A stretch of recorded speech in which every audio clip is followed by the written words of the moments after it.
editing here. Not too much, but a little bit. But to get things started, this will do fine. So the reason I'm doing this is because I think people should be read to, especially kids. Definitely kids. It gives them a sense of joy, at least to a certain age, sometimes past that. It gives them another outlet and shows them whole other worlds. Plus, it gives you time. Like parents and kids, gives you a chance to sit down with the kid and do something you both might enjoy. Now, there's a few things you can do as far as making the story better, and those include voices, sounds, that kind of stuff. And I'm going to see about incorporating that, depending on what kind of feedback I get, if people want to hear voices or not. In other words, character voices, that kind of fun stuff, and might just do it after a few or next one, just for the heck of it. What I'm doing is basically reading fairy tales, folk tales, those kind of stuff. And I'm reading stories and things from public domain, stuff that's been out for quite a while and is, well, readily available for anybody with internet access. At the library, well, of course, if it's a library, you can read them any way you want. The airport or at coffee shop, that kind of stuff. I will put the link to the book that I'm reading now at the bottom of this, or in the little linky stuff. So I'll go ahead and get started. I'm going to start with stories as we go through from Grimm's fairy tales. One of the reasons for this is because it's one I remember, know a lot of stories from there, and I think that a lot of the coming generation, even the generation that's current, would really enjoy knowing these. Some of them are good, some of them, well, it depends on who you ask. Some people like them, some people don't like them, some people like one, some people don't like that one. So it goes back and forth, just depends on opinion.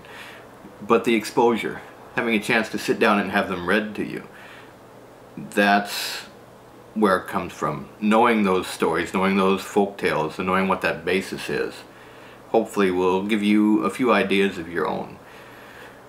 I'm going to start with one that is appropriate.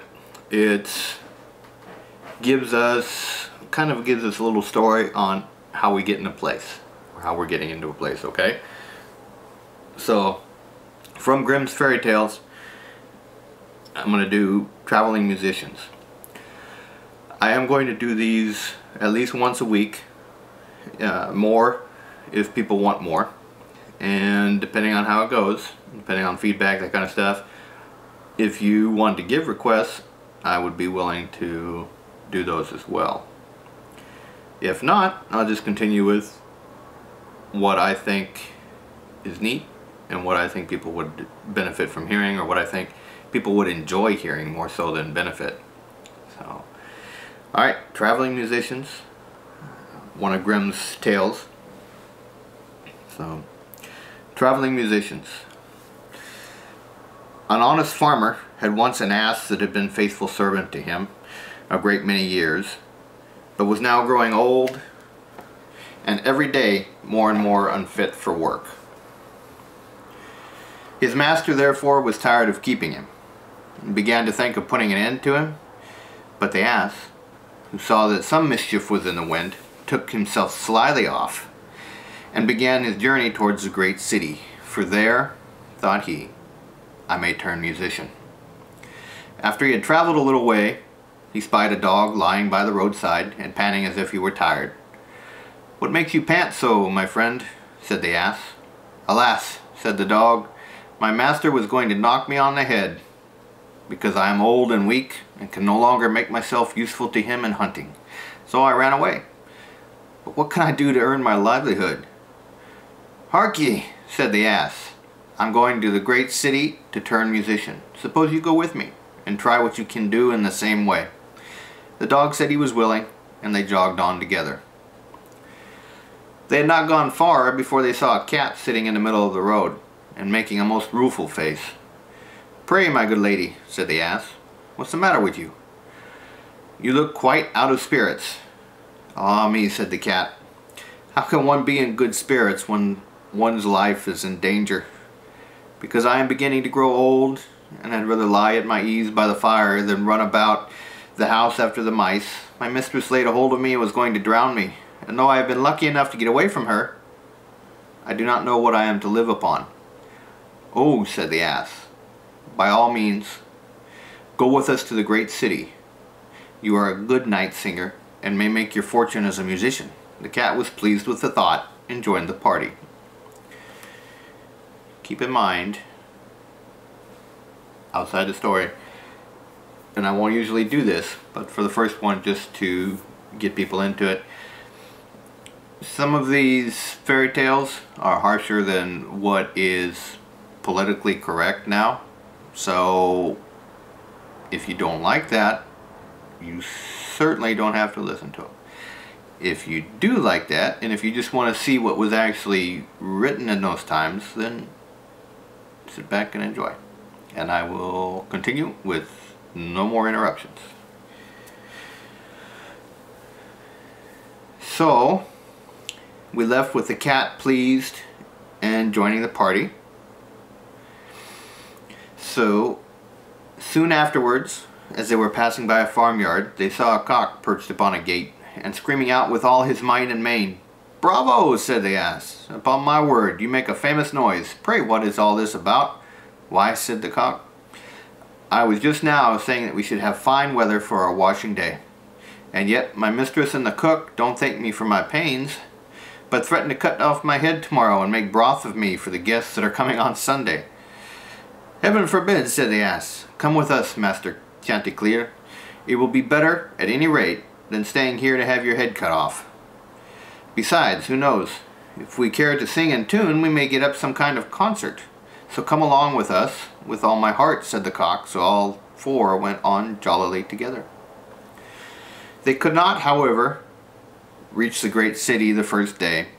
So when night came on, they went into a wood to sleep. The ass and the dog laid themselves down under a great tree, and the cat climbed into the branches, while the cock, thinking that the higher he sat, the safer he would be, flew up to the very top of the tree, and then, according to his custom, before he went to sleep, looked out on all sides of him to see that everything was well. In doing this, he saw afar off something bright and shining, and calling to his companions, said, "There must be a house no great way off, for I see a light." "If that be the case," said the ass, "we had better change our quarters, for our lodging is not the best in the world. Besides," added the dog, "I should not be the worse for a bone or two, or a bit of meat." So they walked off together towards the spot where Chanticleer had seen the light, and as they drew near it, became larger and brighter, till they at last came close to a house in which a gang of robbers lived. The ass, being the tallest of the company, marched up to the window and peeped in. "Well, donkey," said the Chanticleer, "what do you see?" "What do I see?" replied the ass. "Why, I see a table spread with all kinds of good things, and robbers sitting around it making merry." "That would be a noble lodging for us," said the cock. "Yes," said the ass, "if we could only get in." So they consulted together how they should contrive to get the robbers out. And at last they hit upon a plan. The ass placed himself upright on his hind legs, with his 4 feet resting against the window. The dog got up on his back. The cat scrambled up to the dog's shoulders, and the cock flew up and sat upon the cat's head. When all was ready, a signal was given, and they began their music. The ass brayed, the dog barked, the cat meowed, and the cock screamed. And then they all broke through the window at once, and came tumbling into the room amongst the broken glass with a most hideous clatter. The robbers, who had been not a little frightened by the opening concert, had now no doubt that some frightful hobgoblin had broken in upon them, and scampered away as fast as they could. The coast once clear, our travelers soon sat down and dispatched what the robbers had left, with as much eagerness as if they had not expected to eat again for a month. As soon as they had satisfied themselves, they put out the lights, and each one more sought out a resting place to his own liking. The donkey laid himself down upon a heap of straw in the yard. The dog stretched himself upon a mat behind the door. The cat rolled herself up on the hearth before the warm ashes, and the cock perched upon a beam on the top of the house. And as they were all rather tired with their journey, they soon fell asleep. But about midnight, when the robbers saw from afar that the lights were out and all seemed quiet, they began to think that they had been in too great a hurry to run away. And one of them, who was bolder than the rest, went to see what was going on. Finding everything still, he marched into the kitchen and groped about till he found a match in order to light a candle. And then, espying the glittering fiery eyes of the cat, he mistook them for live coals, and held the match to them to light it. But the cat, not understanding this joke, sprang at his face, and spat, and scratched him. This frightened him dreadfully, and away he ran to the back door. But there the dog jumped up and bit him on the leg, and as he was crossing over the yard, the ass kicked him. And the cock, who had been awakened by the noise, crowed with all his might. At this, the robber ran back as fast as he could to his comrades, and told the captain how a horrid witch had got into the house and spat at him and scratched his face with her long bony fingers, how a man with a knife in his hand had hidden himself behind the door and stabbed him in the leg, how a black monster stood in the yard and struck him with a club, and how the devil had sat upon the top of the house and cried out, "Throw the rascal up here!" After this, the robbers never dared go back to the house, but the musicians were so pleased with their quarters that they took up their abode there. And there they are, I dare say, at this very day. Most of the fairy tales, some of them have a point, some of them don't, some of them have arguable points. So maybe think about what that said and maybe what you might learn from it. And if not, then you've at least heard it. I hope I see you here next week. Please leave comments in the little comment spot down below. And definitely, if you enjoyed it, go ahead and subscribe, and I will see you later. Thank you.